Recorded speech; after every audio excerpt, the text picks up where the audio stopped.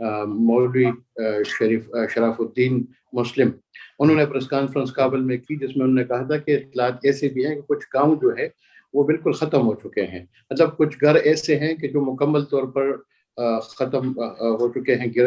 تباہ ہو چکے ہیں، کچھ جو ہے جن کو جزوی طور پر نقصان پہنچا ہے۔ تو یہ مطلب صورتحال ہے جو پاکستان کے بارڈر کے ساتھ جو دوسری طرف لگتے ہیں، جیسا میں نے بتایا شمالی وزیرستان کے ساتھ خوست کا علاقہ ہے، اور جو پکتیکا کا ہے وہ جنوبی وزیرستان کے ساتھ لگتا ہے۔ تو اس میں کافی زیادہ نقصانات تھے، اور ابھی تک جو ہے ابھی تک وہ کوشش کر رہے ہیں کہ لوگوں کو نکالا جائے یا جو ملبہ ہے اس کو ہٹایا جائے، کیونکہ بارش میں آپ کو پتہ ہے کہ زیادہ تر جو مکان، جو تصویریں میں نے دیکھی بعد میں جو وہاں سے ویڈیوز بھجوائی گئی ہیں، تو وہ کچے مطلب مٹی کے بنے ہوئے گھر ہیں، مٹی اور پتھر کے۔ تو آپ کو پتہ ہے کہ جب بارش ہو، مٹی اور اس کے گھر گر جائیں تو اس ملبے کو ہٹانا بھی بڑا مشکل کام ہے، اور لوگوں نے اپنی مدد آپ کے تحت پھر بعد میں جا کے جو افغان طالبان کے حکام تھے وہ وہاں پہ پہنچے، افغان وزیر دفاع جو تھے مولوی یعقوب وہ وہاں پہ آئے، گورنر، لوگ آنا شروع ہو گئے ہیں، اور پھر بعد میں اندازہ ہو گیا کہ کتنا بڑا سانحہ ہے کہ پورے مطلب انٹرنیشنل میڈیا نے بھی اس کو کافی اٹھایا ہوا ہے اور اس پہ نظر رکھی ہوئی ہے، اور ابھی تک اس کو کور کر رہے ہیں۔ بالکل، اور آپ نے جیسے بتایا کہ یہ اتنا بڑا جانی نقصان ہوا ہے اس میں، اور آپ نے اس سوال کا بھی جواب دے دیا جو میں آپ سے پوچھنا چاہتا تھا کہ جو امدادی کارروائیاں ہیں ان کا کیا ہو رہا ہے، کیونکہ ہمارے یہاں پاکستان میں بھی جب کبھی اس طرح کا واقعہ ہوتا ہے تو ہمیشہ یہ بحث چڑھ جاتی ہے کہ مشینیں پوری نہیں ہیں، کارروائی وقت پر نہیں ہو سکی، ہسپتالوں میں اتنی جگہ ہے یا نہیں ہے۔ تو افغانستان تو ہم سے بھی زیادہ پسماندہ ہے اس معاملے میں، اور ہم نے دیکھا تھا کہ جنگ کے دنوں میں بھی ان کے زخمی دوسرے لوگ وہ اکثر انحصار کرتے تھے بارڈر کے اس پار جو فیسلٹیز اویلیبل ہیں ہسپتالوں کی یا دوسری امدادی جو چیزیں ہیں اس پر۔ تو کیا اس دفعہ بھی حکومت پاکستان کی طرف سے ان کو کوئی ابھی تک آفر کی گئی ہے؟ بالکل، ایک تو مرکزی حکومت کی طرف سے وزیر اعظم شہباز شریف نے سانحے پہ جو ہے وہ اپنے جو غم کا اظہار کیا ہے، افسوس کا اظہار کیا ہے، جو لواحقین ہیں وہاں پہ تعزیت کی افغان حکام کے ساتھ۔ دوسرا کچھ امدادی اشیاء جو ہے وہ آج رات کو خوست کے لیے روانہ ہو گئی۔ خوست کو شمالی وزیرستان کے راستے، بنو کے راستے بھی ایک غلام خان کا ایک ہے بارڈر کراسنگ، تو وہاں سے نزدیک پڑتا ہے۔ تو آج رات کو کچھ امدادی اشیاء جو ہے وہ وہاں تک روانہ ہو گئی ہے، یا ہو چکی ہے یا ہو رہی ہے، لیکن وہ امدادی چیزیں بھی ہے وہاں پہ جا رہی ہے۔ دوسری طرف سے جو صوبائی حکومت ہے خیبر پختونخوا کی، تو انہوں نے بھی ساتھ میں اعلان کیا تھا کہ پاکستان کی طرف سے یا خیبر پختونخوا کی طرف سے جو ڈاکٹرز یا جو پیرامیڈیکل اسٹاف یا دوائیاں، تو یہ بھی مطلب وہاں پہ بھجوانے کی ایک پیشکش کی ہے۔ تو یہ ہے کہ چونکہ یہ علاقے پاکستان کے ساتھ بالکل پیوست ہے اور لگتے ہیں، اور کچھ آوازیں بھی اس طرح آنی شروع ہو گئی تھی، کچھ سوشل میڈیا پہ بھی، کچھ محسن داوڑ جو شمالی وزیرستان کے رکن قومی اسمبلی ہے انہوں نے بھی کہا کہ جو غلام خان کا بارڈر ہے اس کو کھولا جائے ان لوگوں کے لیے جو مریضوں کو آسانی سے یہاں پہ لایا جا سکے۔ اسی طرح جو انگور اڈا ہے جنوبی وزیرستان میں، جہاں پہ دوسری طرف برمل کا علاقہ ہے، جو برمل ڈسٹرکٹ ہے، وہاں پہ کافی نقصانات ہو چکے ہیں۔ تو مطلب یہاں سے بھی لوگوں نے بھی کہا ہے کہ کیونکہ وہاں سے کابل یا دوسری جلال آباد یا دوسری طرف لے کے جانے میں ہیلی کاپٹر کا استعمال، سڑکوں کا مسئلہ، دوسرا جس طرح میں نے آپ کو پہلے بتایا کہ جو علاقے ہیں یہ کافی پسماندہ بھی ہیں، دور دراز بھی ہیں، اور یہاں تک پہنچنے بھی مشکلات، جس طرح ذکر پہلے بھی ہم نے کیا کہ اس میں جو امدادی کارروائی تھی اس میں کافی مشکلات کا سامنا تھا، اور وجہ یہ ہے کہ کافی پسماندہ رہ چکے ہیں۔ جنگ بھی اگر آپ دیکھیں جو افغان طالبان کا ایک مضبوط گڑھ بھی سمجھا جاتا تھا امریکہ کے زمانے میں، جب امریکہ اور اتحادی افغانستان میں تھے، تو ایک تو اس وجہ سے بھی ان علاقوں میں اس طرح کے کام نہیں ہوئے تھے۔ اور دوسرا جو ہے افغانستان کی جہاں تک بات ہے تو آپ کی بات صحیح ہے کہ بنیادی جو انفراسٹرکچر ہے وہ شہروں تک تو آپ کہہ سکتے ہیں کہ وہاں پہ کوئی ترقی آپ کو نظر آئے گی، جو میٹروپولیٹن ہے، جو صوبائی کیپٹل ہے، ننگرہار ہے، کندہار ہے، لیکن آپ مضافات میں چلے جاتے ہیں، کابل کے باہر آپ چلے جاتے ہیں تو پھر وہ چیز نظر نہیں آتی جو ہونی چاہیے۔ اسپتالوں کا جہاں تک ہے ان کا زیادہ تر انحصار پاکستان پہ ہے۔ پشاور جو جلال آباد ننگرہار کا صوبہ ہے، یا جو ایون کابل تک جو لوگ ہیں وہ پشاور آتے ہیں علاج کے لیے، اسلام آباد آتے ہیں پرائیویٹ ہسپتالوں میں علاج کے لیے۔ اسی طرح کوئٹہ، کراچی،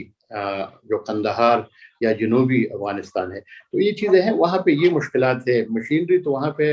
اس طرح بنیادی سہولیات تو وہاں پہ کافی کم ہے. دوسری بات یہ ہے کہ ابھی جو افغان طالبان کو آئے ہوئے کوئی 10-11 مہینے بھی نہیں ہوئے ہیں, تو ان کو چیزیں بھی سمجھنا ہے. کچھ جو ڈیزاسٹر کا شعبہ ہے, آپ کو پتہ ہے کافی ہائی اسکلڈ اور ٹیکنیکل چیزیں ہوتی ہے. تو ان میں جو میں دیکھ رہا تھا آج کی ابھی تک, جس طرح میں نے بتایا کہ لوگ ابھی بھی کہہ رہے تھے کہ ابھی بھی لوگ ہزاروں کی تعداد میں کھلے میدان میں ہیں. کوئی خوف کے ہمارے واپس نہیں جا رہے ہیں, کیونکہ جو جزوی گھر ہیں وہ ڈر رہے ہیں کہ کہیں رات کو گر نہ جائیں, اور کچھ مکانات تو ایسے بھی نہیں ہے. تو مطلب لوگ زیادہ تر باہر ہیں, اور اس میں مشکلات کا سامنا بھی ہے. اور اسی وجہ سے افغان طالبان جو ہے, اور ان کے جو پرائم منسٹر نے بھی, اور ان کے جو چیف ہے, سربراہ ہیں, شیخ ہیبت اللہ اخندزادہ, انہوں نے بھی ایک امداد کے لیے اپیل کی ہے عالمی برادری سے, اور خاص کر جو فلاحی ادارے ہیں, جو انٹرنیشنل ڈونرز ہیں, ان سے کہا ہے کہ وہ اس مشکل گھڑی میں افغان عوام کے ساتھ امداد کریں. بالکل صحیح. اور جاوید صاحب, آپ کیونکہ کور بھی کرتے ہیں ان معاملات کو اسلام آباد میں, افغانستان کے ساتھ ہمارے ہمیشہ تعلقات جو ہیں ان کی ایک دیرینہ نوعیت رہی ہے. کبھی ان میں تھوڑا بہت رخنا بھی آ جاتا ہے, تھوڑی بہت ٹینشن ہو جاتی ہے, لیکن ظاہر ہے کہ ہم اپنا نیبر نہیں بدل سکتے. تو آپ کو کس طرح کی وائبز آ رہی ہیں اسلام آباد میں اس وقت؟ آپ کو لگتا ہے کہ یہ ایک ایسا ہیومینیٹیرین موقع ہو سکتا ہے اس نئی حکومت کے لیے کہ اس کو استعمال کر کے وہ افغانستان کے ساتھ اپنے تعلقات بہتر کرنے کی کوشش کریں, کیونکہ وہ امن مذاکرات میں تو پہلے ہی ایک طرح سے انگیج کیے ہوئے ہیں افغانستان کو؟ جی بہت شکریہ. جی بالکل, یہ جو ارتھ کوئک کی جو بات ہو رہی تھی ابھی حق نواز صاحب بتا رہے تھے, میں نے اور حق نواز صاحب نے یہ جو پاکستان میں ایک جو زلزلہ آیا تھا 2007 پہ, وہ ہم نے دونوں نے اکٹھے کور کیا تھا. مظفر آباد اور دوسرے علاقوں میں ہم گئے تھے. اس میں میں ابھی ان کی باتوں سے یہی سوچ رہا تھا کہ یہاں تو پھر بھی یہ تھا کہ حکومت ایک اسٹیبلش حکومت تھی, وہ ساری چیزیں وہ جا رہی تھی, اس کے باوجود بہت عرصہ لگا تھا اس کو جا کے چیزوں کو سیٹ کرنے میں. وہاں ایک نئی حکومت ہے, اور جس طرح سے یہ بتا رہے ہیں کہ ابھی ان کو یہاں کا ڈیزاسٹر مینجمنٹ سیل, اس کو بھی اس طرح سے اندازہ نہیں تھا کہ کس طرح سے چیزوں کو ہم ٹھیک کر سکتے ہیں, کیونکہ یہ اس طرح کے